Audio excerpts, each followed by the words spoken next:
Hey guys, it's Lefty, back again, glorious 1080p, broadcasting to you live from the Mushroom Kingdom back there, if you can see it. Well, actually, we got to turn this way. There it is.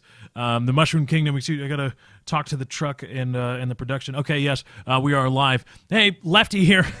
I'm just kidding. I love this new green screen technology. As a quick aside before we get into the video, I'm still testing it out and still working on things and trying to make it better. As you can see, there up over my right shoulder, there's a little fuzziness there because there's a lot of green in the image right here, and the software has a little bit of an issue dealing with that, and so. I'm still trying to get the best out of what I can what I've got here. Thank you to everybody that was very helpful with tips and stuff. I did make the green screen a lot more taut, like a toiga on the wall, so as to cut down on like little imperfections in the Chroma King. So continuing to work on the technology, I'll try to get the best out of it that I can, and I thank you to everybody for bearing with me and everybody that has been so helpful. But I want to talk to you today about mobile gaming. I am not a mobile gamer. However, I have been watching from afar mobile gaming. It started with Candy Crush, and now with Flappy Bird, the game we're going to be talking about today. People have kind of forgotten about Candy Crush and that whole, like, hey, we want to trademark just simple nouns, which is kind of shitty. But we're talking about Flappy Bird today, and everybody's talking about Flappy Bird. It's the newest game. It's the newest crazy mobile gaming. And everybody's playing it. Everybody wants to play it. Everybody, if you're not playing it, you should be playing it. So says social media. And if you are playing it, well, then you're having the damnedest fool time you've ever had in your damn life. It's the greatest game ever. Oh my God, Flappy Bird, Flappy Bird, Flappy Bird! And it's going to be gone in 22 hours. So says the developer.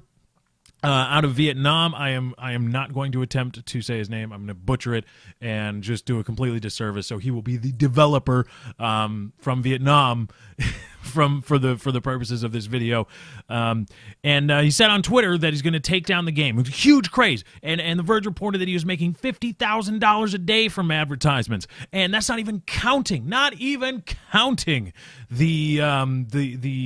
data that he got from people sharing the game and sharing their scores and whatnot on social media. All the data he got that's able to, or perhaps be able to be sold to marketers and advertisers, which is, for those of you that don't know, that's Facebook makes a lot of money that way. Google, that's how Google makes pretty much all their money, is by, you know, tracking you, what you do, where you go on the internet, how often and when and where, and all these interactions. And then they say, hey, marketers, developer, or advertisers, here you go. Here's all this data. Make something of it so that you can make better and more surgical strikes out of your advertisements. Which, that's a discussion for a different time, whether that's ethical and where does it become amoral versus acceptable, et cetera, et cetera. We're not here to talk about that. Long story short, the guy's making a lot of money. And it's very, very odd to today hear him say, well, the game's going to be taken off the iTunes store and the Google Play store within 22 hours. And he said, I can't do it anymore. I can't take he intimated that he can't take the pressure. He can't take it. And he said that he hates the game, that the game in part ruined his simple life, et cetera, et cetera. He tried to make it very clear that this is not a result of legal pressure. And the reason that there would be legal pressure is because if you've played Flappy Bird, you'll notice that, well, you know, the guys over at the Mushroom Kingdom over here, they might have something to say about the images used in Flappy Bird. It's very, very, at best, or I guess at worst, depending on your perspective, at best, it is eerily reminiscent of images and textures and just general feel of a Super Mario game. And Super Mario is the intellectual property owned by Nintendo. And it is very possible, in fact probable, that somebody could make a legitimate case of, well, you're violating the rights to that intellectual property. That is the green tubes with the 8-bit inspired green tubes that appear in Mario and in Flappy Bird, and the bird itself in Flappy Bird looks very, very, again, at best, eerily similar to the fish in the underwater levels of early Mario games. And the case could be very easily made that, well, that's too close. That's you can derivative works and transformative works, et cetera, but that's too close. You're just directly taking what is ours and using it to make what is now yours that you are profiting from, and profiting very well from. And a lot of people are wondering, well, why is he taking it down? Why is he taking it down? And there's talk of He's from Vietnam, so there's talk of it. Well, is there organized crime in Vietnam that is extorting him and his family? And now that he's this huge success, they've found him, or they're going to get him, and they want money, and so he's not going to want to pay him, so he's going to take down the game, or is it people being hateful to him because of jealousy, whether because of jealousy of his success, or there's a bunch of stories of people just doing stupid things over Flappy Bird. There was a report of I believe a death resulted over an altercation involving Flappy Bird, as it was reported. I don't know whether that's true, but there's generally a lot of people just being assholes about Flappy Bird, much like you hear about people being assholes about Angry Birds or being assholes about Candy Crush, and that's not even talking about the developers of Candy Crush, who just are assholes in general, but a lot of people being assholes, and so there's a lot of hate centered on the developer of Flappy Bird, and maybe he just can't take it. Maybe it was just his simple life that it was upset by this game, and he didn't expect it to get huge, and now it's huge, and he just can't assimilate all of that. And I think every model people try to use to explain what we observe here, whether it's the Vietnamese organized crime, or just the simple indie developer who can't take the pressure of a huge success and is now just cashing out whenever he can, or as quickly as he can, because he doesn't want to deal with it. I think those are a little bit too cumbersome to explain it, because the fact is, well, first of all, the Vietnamese organized crime thing just doesn't make any sense. It's possible, sure. It's entirely possible. I do not live in Vietnam. I am not up on the organized crime stature in Vietnam. I don't know. It's possible, sure. Probable to me, I don't know. Still leave that door just a crack open, like any good skeptic should. Leave that door a crack open, because I don't know.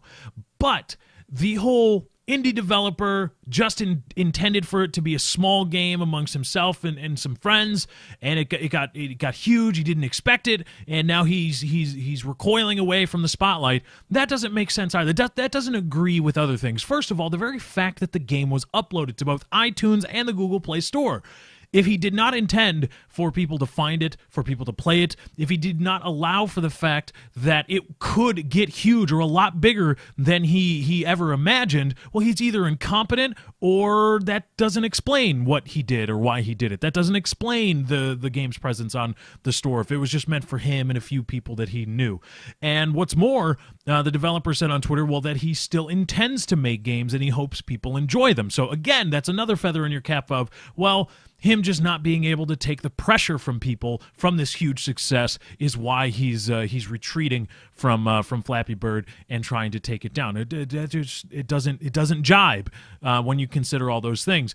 But what does make sense, at least to me, and explains pretty much everything perfectly, is that, again, like we talked about, a lot of the images in Flappy Bird are at best eerily reminiscent of intellectual property owned by Nintendo.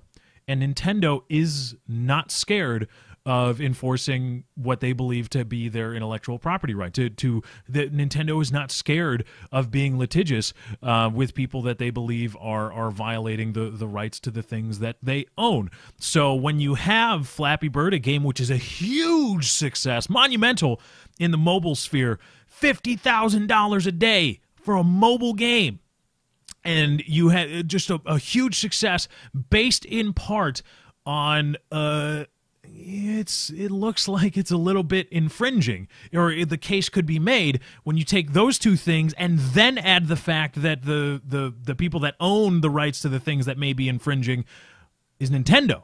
When you add all three of those together, despite what the developer has said on Twitter, it seems to me the most probable case is that Nintendo has made overtures of some kind, subtle or overt, and said, this needs to stop, or we're going to sue you. We are going to sue you into the Stone Age if you don't take this game down, or you don't stop making so much money off of all of the things that we've created that you made into your mobile game and are making now all this cash.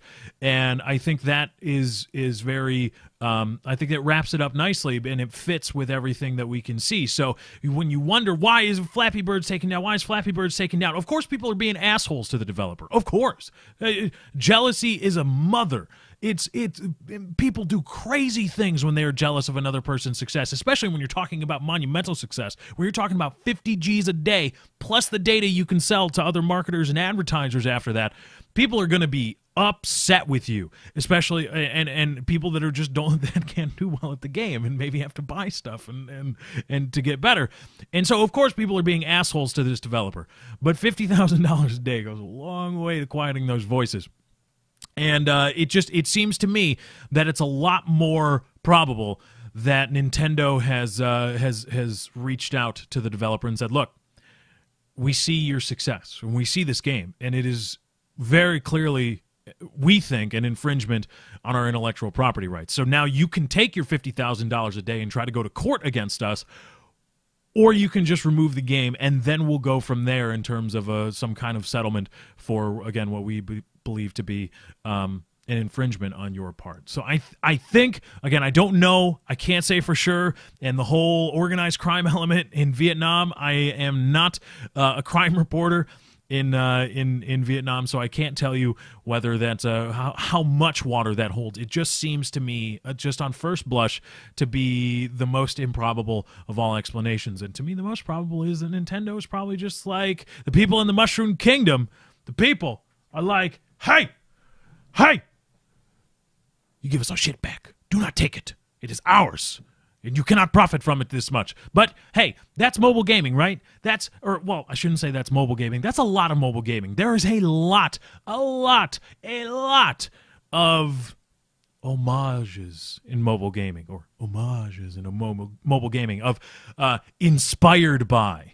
And a lot of people in the mobile gaming sphere, if you go through and you start looking at stuff, a lot of people try to toe that line of infringing versus just being inspired by. A lot of people try to toe that line, and they walk it very, very, very, very, very close. Some people don't even care. They just go completely to the one side, and they're like, screw it, sue me if you want.